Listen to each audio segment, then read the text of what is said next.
Hello everyone, welcome to episode 2 of the NETCast. Thanks so much for the incredible feedback from the first episode when we met Mark Currell. This week I'm delighted to introduce to you all Hannah Turvey, our Head of Finance. Welcome Hannah. Thank you. Thanks for joining me today. Just wanted to obviously have a chat with you about what you do at work and how you got here and find out a bit more about you and share that with all of our colleagues. So your journey with the trust, or the schools in the trust, started many years ago, didn't it? It did, yeah. I actually went through Windmill and then went on to Manor as well.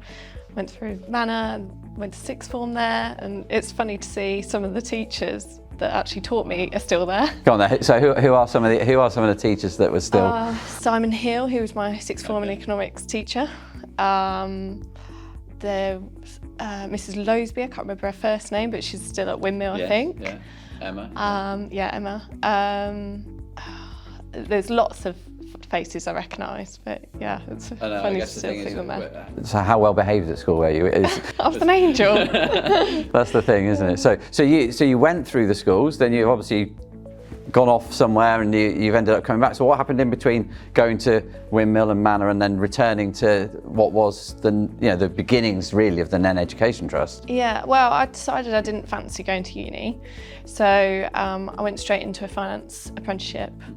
I wasn't there for too long, the place that I started at, and then my second job was actually at quite a large trust, as you know, and yeah, that's where my education finance experience started really. I went in as a purchase ledger clerk and then made my way up, left as a management accountant, went to another company in the private sector. Didn't enjoy it too much, so I thought actually I want to go back into education, and then I found myself here. You did, and so we're talking about 4.5 years ago now, aren't we? Yeah. So 4.5 years ago, like I said, I've only been in post for about just over 5 years now, so it wasn't too long after I took up post, and the trust was definitely in its first sort of phase of development. So can you tell us what was it like then, 4.5 years ago, compared to now?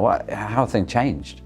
Well, I think 2 schools had just joined the trust, so the original 3 and then another 2.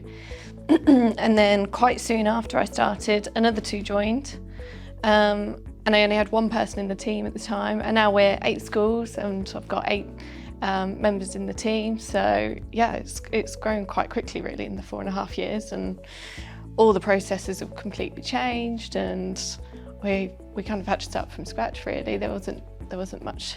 So obviously I know what you do on a day-to-day basis, but part of the reason for these videos is to help other people understand all the different important roles across the organisation. So as Head of Finance, what does that mean on a day-to-day basis? What do you actually do? Can you share that with our colleagues? Yeah, obviously it's all about numbers and spreadsheets. I love spreadsheets, but it's the finance in anywhere you are has their monthly cycles. The first week to 10 days is always about month end, so you basically close the month before, and then you're making sure invoices are posted, and that's what the team are there for as well, and the school administrators.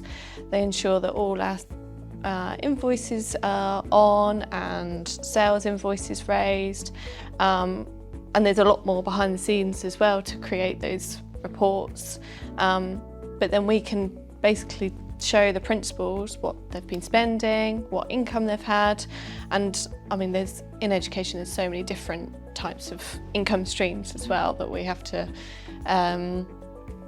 make sure we've consolidated together. And yeah, it's basically a small profit and loss every month, and then you keep going throughout the year. Obviously we set the budgets as well. When do we normally do that? April, May time we start. Yeah, many months, yeah. And then we tend to complete those in July, ready for the next year. So there's a constant cycle. There's lots of different cycles. And then of course, at the moment we're going through year end, closing at the end of August. And then we'll have the auditors in to make sure everything we've done is right, and hopefully it's going to be a good year for us. So basically what we're saying is it's a really important role. You and your team, it's absolutely crucial, to make sure that schools are able to function, that obviously we pay our bills, we get the right money in, and that we don't obviously get into any trouble financially. Yeah, exactly. the last few years have not been easy for anyone in the whole of the world and society coming through COVID and all those things there. So have there been any particular challenges or successes that you want to share that we've overcome, or you think you're really proud of? Because again, a lot of the work that happens here in your team, not everyone sees it. Again, I do, because I'm here and understand what happens. But yeah, can you share any of those types of things? Yeah, well, the whole function of finance when I first came in was to take those operational things out of the schools. That was the plan as soon as I came in, so then they could focus on their curriculum. But when I first started, there was challenges with new schools coming on. We were quite a small trust at the time, so we expanded quite quickly. Then we had COVID. That was a huge challenge for all of us. Working from home, being on Teams, not in person, and processes had to change slightly to help with that, and just the support that we gave to the schools had to change. And then we've had a normal year, but we've had inflation rise that's really affected us financially. We've had to be really careful with where our funds are being spent, and the principals have been great to help us with that. It's been a really good team effort, hasn't it?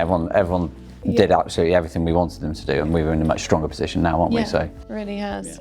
And all during that time, our team are changing our processes to be more efficient, to be more effective to the schools.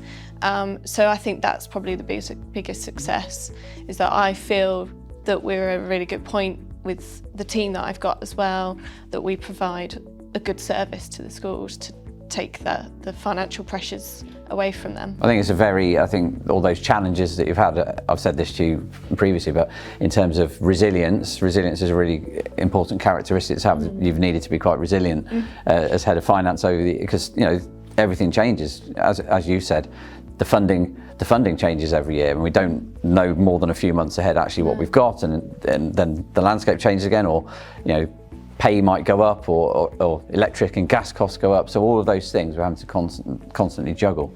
So you have to be quite resilient, I think, to work in your job. Well, I'm still here, so. And we're very happy that you are, so thank you.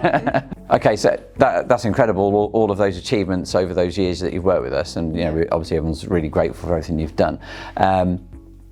What about the future? Where do you see yourself in 3 or 4 years' time? What's your ambitions?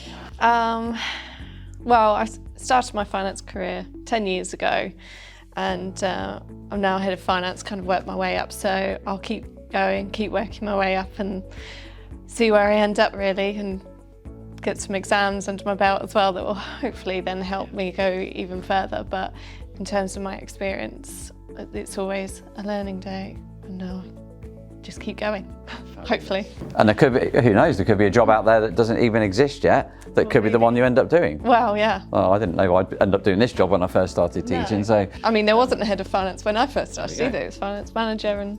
Well, we very much hope you stay with us for a fair few more years longer, and then you achieve whatever ambitions you have for the future. Yeah, thank you.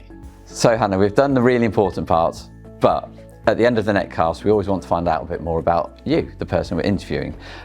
Last time we heard Mark Currell talk about his desert island discs, and they were incredible. So I know lots of people have been listening to them to see what they actually were, especially the younger colleagues in our organisation. But something different for you this week.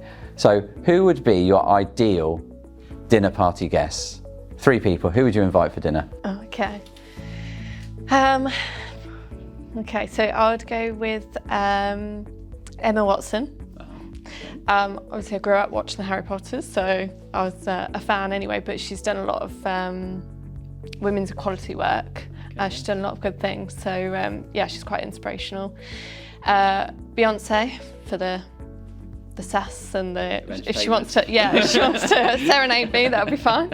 And Ryan Reynolds, I find funny, and he's good to look at. So. Well, there you go. So that sounds like a really fun dinner party. You could have all sorts go, a bit of Harry Potter magic going on, and a bit of entertainment, and then an actor to talk to you at the end and entertain you as well. Funny. And he's very funny. So. Yeah. Thank you for joining me today. It's been really great to get to know you a bit more and to share with our colleagues the important things you do to help the NEN Education Trust run on a day-to-day basis. Yeah, thank you. I hope you've all enjoyed the second episode of the NETCast. If you'd like to be involved or contribute in the future, please do get in touch.